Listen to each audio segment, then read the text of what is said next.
사실 아멘이 나오기 힘든 사건입니다.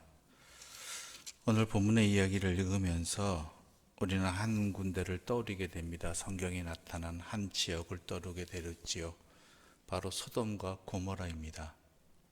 소돔과 고모라에서 벌어졌던 일들이 오늘 이 이스라엘 땅, 이스라엘 사람들이 사는 곳, 베냐민 지파가 거주하는 바로 그곳에서 일어나고 있다라는 것이죠. 이것은 이 사사시대의 타락함이 어느 정도로 심한지 분명하게 보여주고 있는 것이죠.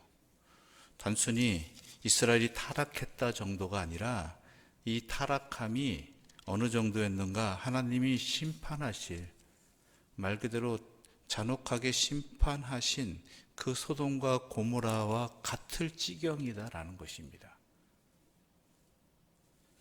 그러한 상태의 이스라엘의 모습을 보게 되면서 또한 이들이 하나님 없이 살아간다는 것이 우리 인생이 어디까지 나아갈 수 있는가가 여기서 드러나게 되는 것이지요.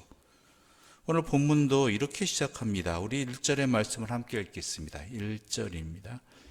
이스라엘에 왕이 없을 그때에 에브라임 산지 구석에 거류하는 어떤 레위 사람이 유다 베들레헴에서 첩을 맞이하였더니, 오늘 본문도 이렇게 시작하지 않습니까? 이스라엘에 왕이 없을 그때, 하나님을 자신의 주님으로 모시고 살아가지 않는 그때, 여러분, 하나님 없이 살아간다는 것이 그냥 단순히 하나님 없이, 하나님 믿지 않고 살아간다는 그것에 멈추는 것이 아닙니다. 인생 전반이나 사회 전반이나 또한 이 세상 전반에 타락함이 계속된다는 것이고 심해진다는 것이고 멈추지 못한다는 것입니다. 그래서 오늘 이렇게 잔혹한 일이 벌어지고 만 것이지요. 이 시대에 또한 안타까운 모습이 여실히 드러나는 게, 이 레위 제사장과 레위 사람과 이 유다의 베들레헴에 거주했던 이 첩이 이제 돌아가고자 할 때에 기브아에 이르렀는데, 기브아에서 그들을 맞이하는, 나그네를 맞이하는 사람이 하나도 없었다라는 것이죠. 여러분, 그 당시 중동에서는, 지금도 그럴지는 모르겠지만, 나그네가 거하기를 청할 때 거절하는 것은 옳지 않은 일이었습니다. 나그네를 대접하는 것이 당연한 일이었고, 대접도 극진히 하는 것이 당연한 모습이었다라는 것이죠. 근데 오늘 본문 가운데 그런 시대가 아닙니다. 15절 말씀 함께 읽어볼까요? 15절입니다. 기브아에 가서 유숙하려고 그리로 들어가서 성읍 넓은 거리에 앉아 있으나 그를 집으로 영접하여 유숙하게 하는 자가 없었더라. 그러니까 그를 맞아들이는 자가 없는 시대, 없는 상황이라는 거예요, 이 기브아 쪽이. 그러니까 성적으로 타락한 것이 아니라 전반적으로 다 타락했고 이웃을 돌아보지 않는 상황이라는 것입니다. 자기들도 분명히 어느 지역, 어느 때 가면 분명히 나그네가 되는 것이 당시 일이었고, 자기가 다른 나그네를 대접하는 것이 자기가 나그네 되었을 때에도, 어딘가 갈 때에도 누군가에게 대접받을 수 있는 그런 근거가 되기 때문에 당연한 일이거든요. 근데 밤이 늦도록 그러지 않았다라는 것입니다.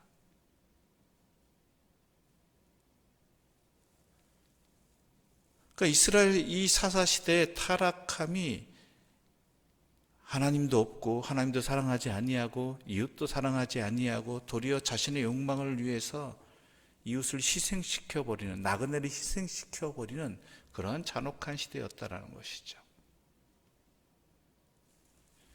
그런데요, 오늘 이 일이 어느 지파에서 일어났느냐를 우리는 보아야 합니다. 바로 베냐민 지파에서 일어난 일이라는 것입니다. 그런데 어제 우리가 살펴본 바와 같이 단 지파가 또한 하나님 앞에서 타락한 모습을 대표적으로 드러낸 지파였다라면, 이제는 베냐민 지파가 바로 하나님 앞에, 하나님 없이 살아가는 대표적인 타락한 사람들의 모습을 보여주고 있다라는 것이죠. 여러분, 이 두 지파의 공통점이 하나 있습니다. 그것은 뭐냐면 여호수아와 함께 가나안 땅에 들어온 이스라엘 12지파에게 하나님께서 모든 족속을 진멸하라고 하시고 또한 그들에게 땅을 지정해 주셨죠. 그런데 이 베냐민 지파와 단 지파는 그 명령을 전혀 지키지 못한, 어찌 보면 안이한 지파였다라는 것입니다.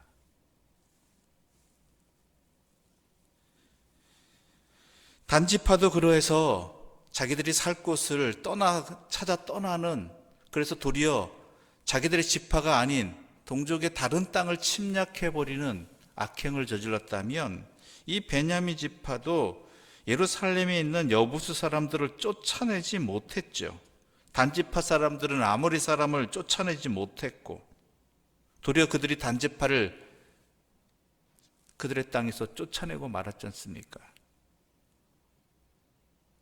즉 이러한 이 두 지파의 공통점은 하나님의 명령에 순종하지 아니한, 물론 처음에는 순종하려고 했겠죠.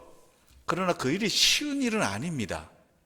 땅을 정복한다는 것이, 그곳에 거주하고 있는 거류민들이 있기 때문에 그 땅을 정복한다는 게 쉬운 일은 아니었다라는 것이죠. 그렇다고 쉽지 않다고 해서 여호와의 명령을 따르지 아니하고 미룬다는 것은 단순히 하나님의 명령을 지키지 않았다가 넘어서서 그들의 삶이 하나님과 함께 하지 않게 나아가게 한다라는 것입니다.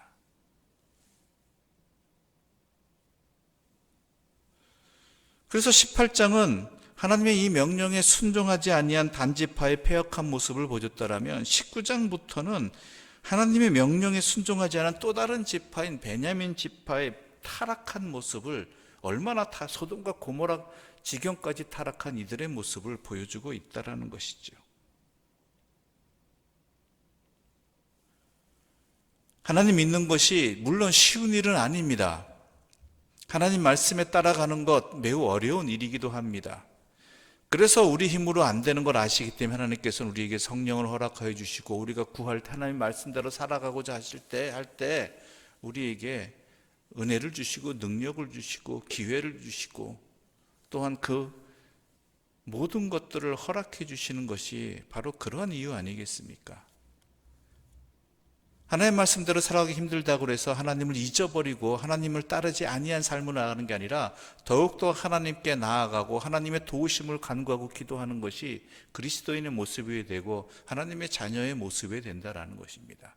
그렇지 않으면 이와 같이 타락해버리고 소돔과 하나님의 심판의 지경에 이른 곧 소돔과 고모라의 모습이 바로 우리의 모습이 될 수 있다라는 것입니다. 그렇게 된다라는 것입니다. 그뿐만이 아닙니다. 사실 오늘 본문에 나타난 이 레위 사람들의 모습도 옳은 모습은 아닙니다. 무슨 얘기냐?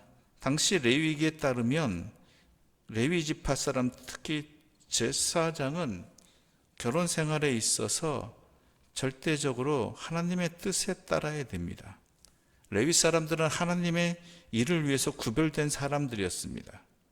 그래서 특히 모든 생활에도 그러하지만 가정생활, 특히 결혼 생활에 있어서 엄격한 규정들이 적용되었지요. 그런데 레위인은 이 첩을 맞이하는 이 모습은 당시 가나안의 풍습을 따랐다라고 기록되어 있습니다.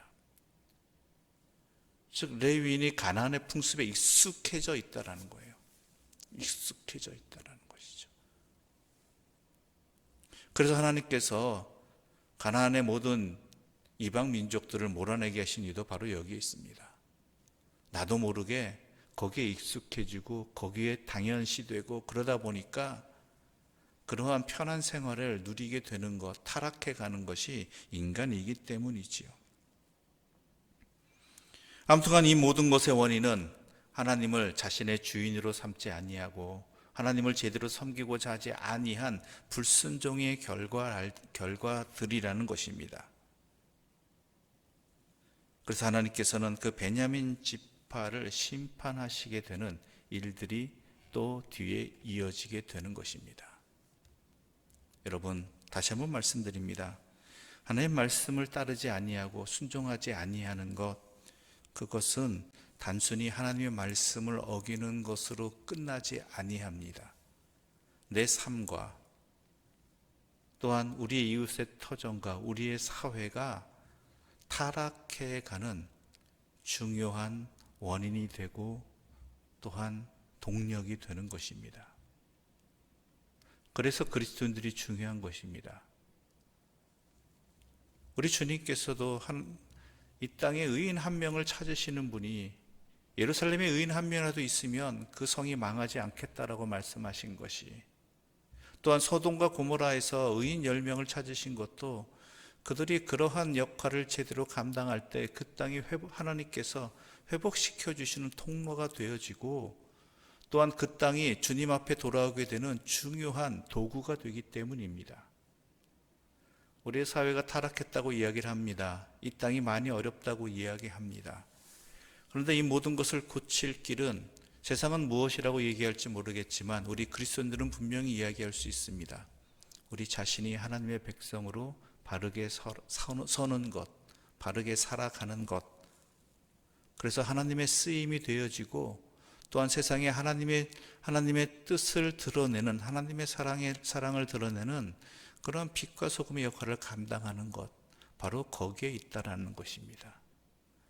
세상이 변화되어야 되는 것이 아니라 내가 변화되어야 되는 것이고, 하나님의 사람들이 하나님께 더 바르게 믿음의 삶을 살아야 하는 것, 바로 그것이 우리가 이 땅을 하나님의 백성으로 살아가는 이유이고, 또한 우리를 통해서 이루시고자 하는 하나님의 뜻이, 우리에게 원하시는 하나님의 뜻이 바로 여기에 있다라는 것입니다.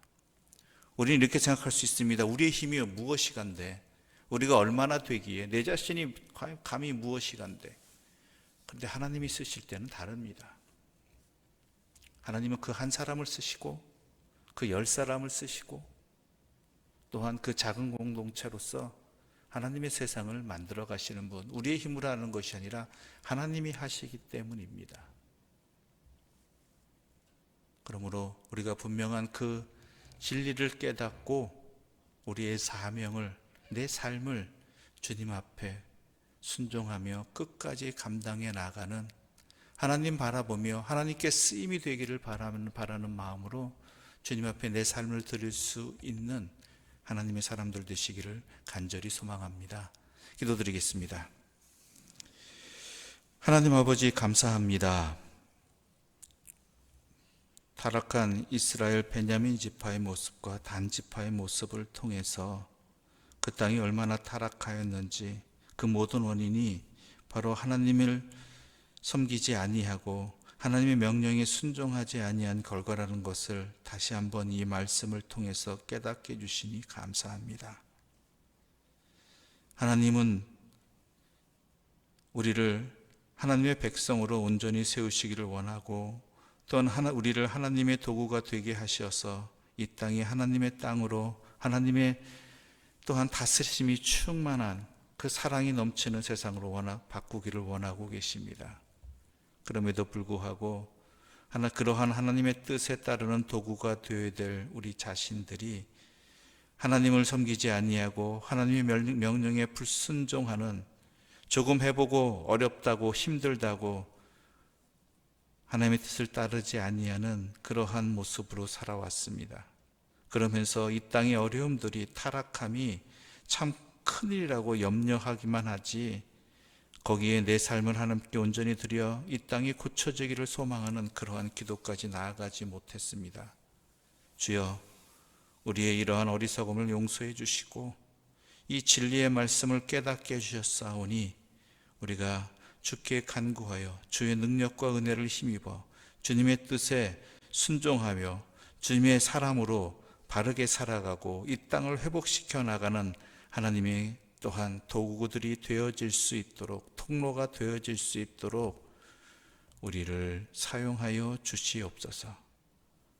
우리가 바로 서지 아니하면 이 땅 또한 타락한 땅이 되어버리고 하나님의 심판 앞에 멸망할 땅이 되어버린다는 것을 분명히 알게 해주시고, 우리가 회복될 때 하나님께서 이 땅도 우리를 통해 회복시켜 주심을 확신하며 그 사명을 감당케 하여 주시옵소서. 우리의 힘은 연약합니다. 그러나 우리에게 기도를 허락해 주셨고 그러한 사명을 감당할 수 있도록 주께 간구하게 우리를 구원하여 주셨사오니 간구하게 해주시고 주의 힘을 얻게 해주시고 또한 주님의 사용하심을 믿고 이루심을 믿고 끝까지 충성하는 믿음의 사람들이 되게 하여 주시옵소서. 내 자신이 그러한 사람들이 되고 우리의 가정이 그러한 가정이 되고 우리의 교회가 그러한 교회가 되게 하여 주시옵소서. 예수님의 이름으로 기도드립니다. 아멘. 하늘에 계신 우리 아버지의 이름을 거룩하게 하시며 아버지의 나라가 오게 하시며 아버지의 뜻이 하늘에서와 같이 땅에서도 이루어지게 하소서. 오늘 우리에게 일용할 양식을 주시고 우리가 우리에게 잘못한 사람을 용서하여 준 것 같이 우리 죄를 용서하여 주시고 우리를 시험에 빠지지 않게 하시고 악에서 구하소서. 나라와 권능과 영광이 영원히 아버지의 것입니다. 아멘.